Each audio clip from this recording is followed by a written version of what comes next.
A federal witness disappeared from a locked courtroom during a mafia trial. No gunshots. No broken windows. Just one message painted behind the judge's bench. He was never the witness. And the security footage showed him walking out beside the FBI agent assigned to protect him. New Orleans, 2018. Behind the music, bars, and crowded tourist streets, another empire ruled the city. Smuggling routes through the harbor. Underground casinos hidden beneath jazz clubs. Millions of dollars disappearing through fake businesses. Federal investigators believed one man controlled it all. Vincent Hale. Hale looked more like a politician than a gangster. Tailored suits. Charity events. Television interviews. The city saw him as a successful businessman. The FBI believed he secretly led one of the most dangerous crime organizations on the Gulf Coast, the Marrow Crew. For nearly 7 years, agents tried to bring him down. Every investigation failed.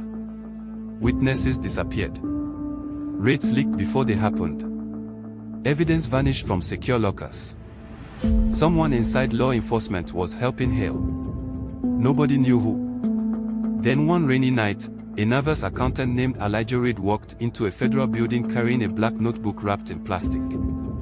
Inside were handwritten records tied to offshore accounts, judges, police captains, shipping companies, and millions of missing dollars. Federal prosecutors called it the Midnight Ledger. If authentic, it could destroy Hale's empire overnight.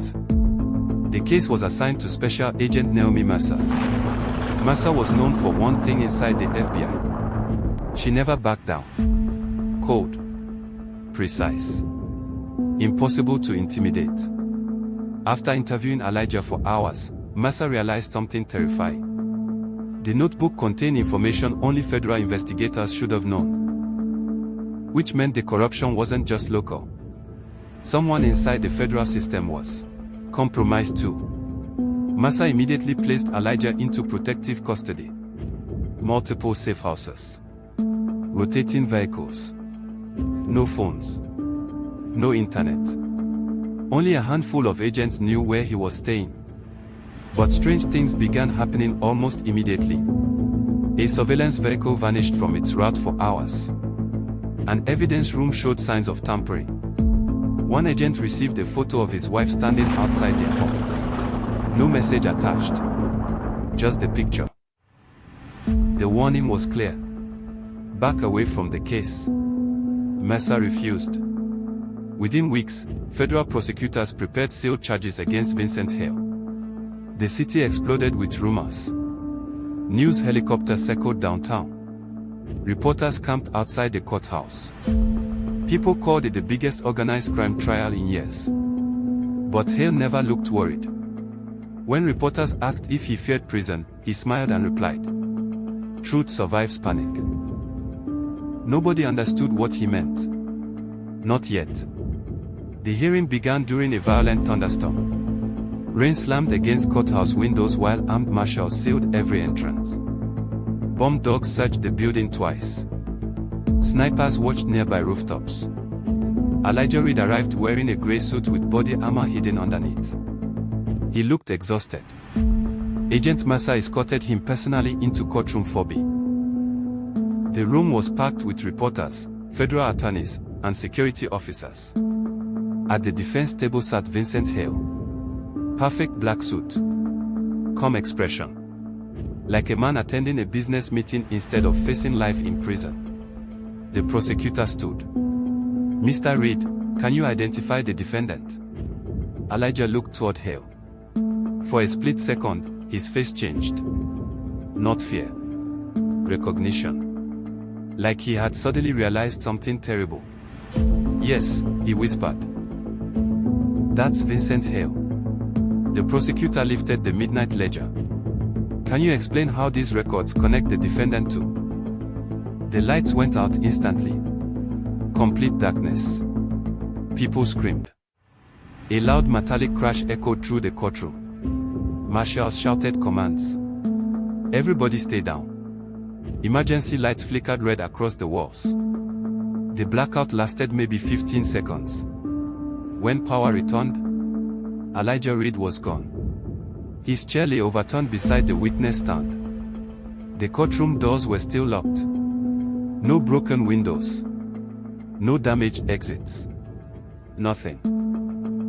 Then somebody noticed the words painted behind the judge's bench. Bright white paint dripping down polished wood. He was never the witness. The room fell silent. Federal agents stormed every hallway, stairwell, and rooftop. Nothing.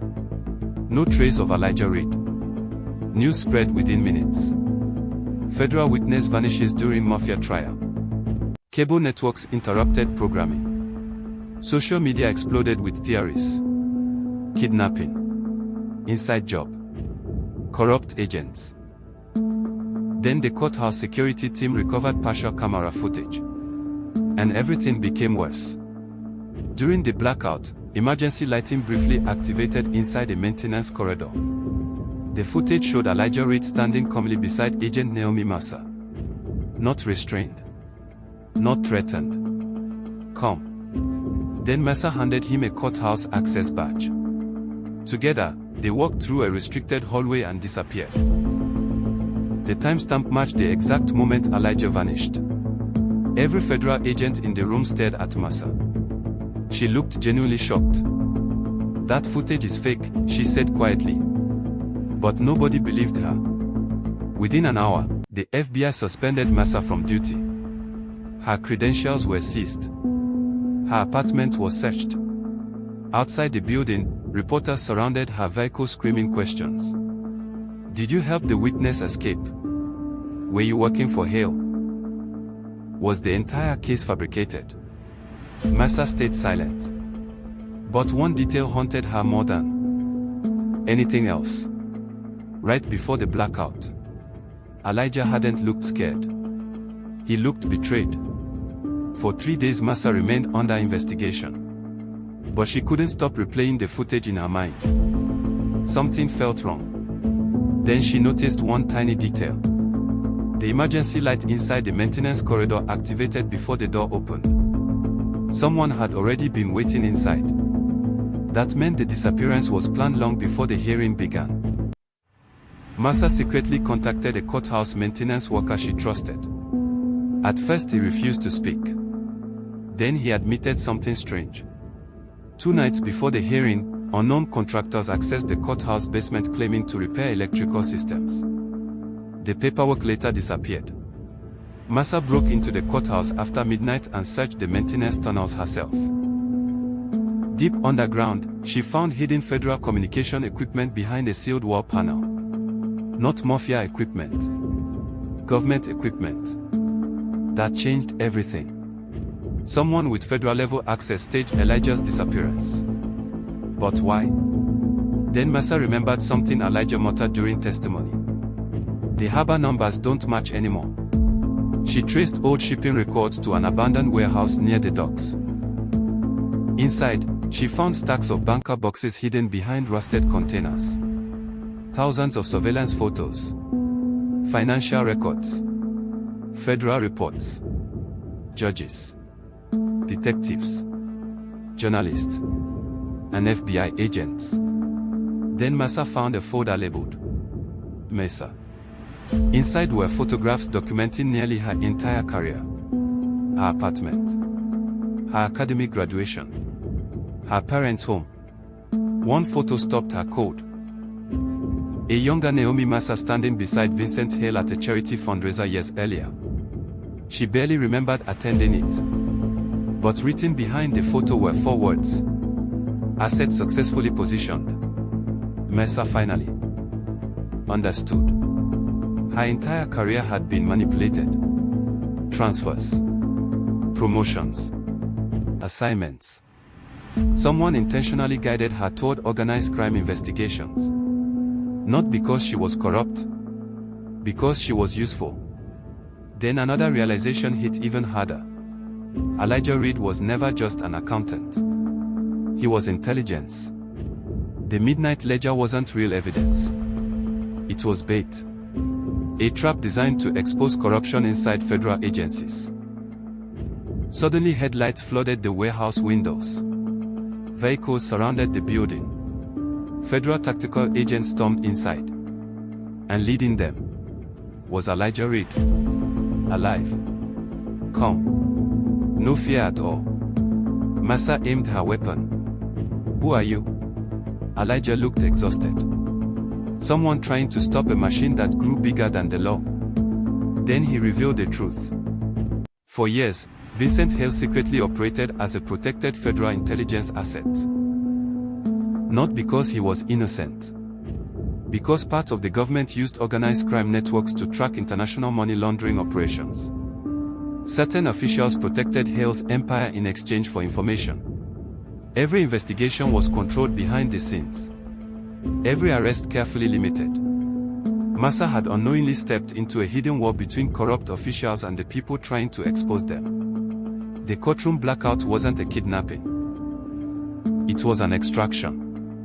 Because someone inside the government planned to kill Elijah before he could reveal the operation publicly. Then Elijah delivered one final sentence. "The people protecting Hale," he said quietly, "and the same people trying to stop him." Over the next several months, quiet chaos spread through Washington. Federal officials resigned unexpectedly. 2 prosecutors disappeared from public life completely.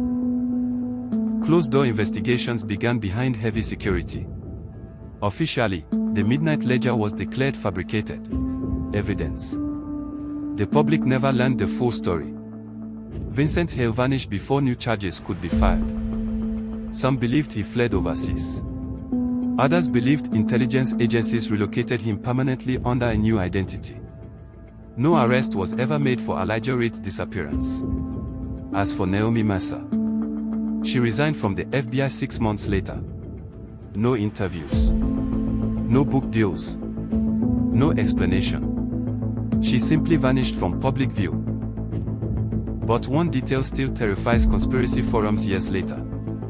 Forensic teams later confirmed the message painted inside the courtroom. "H was never the witness," had been written nearly 24 hours before the hearing even began.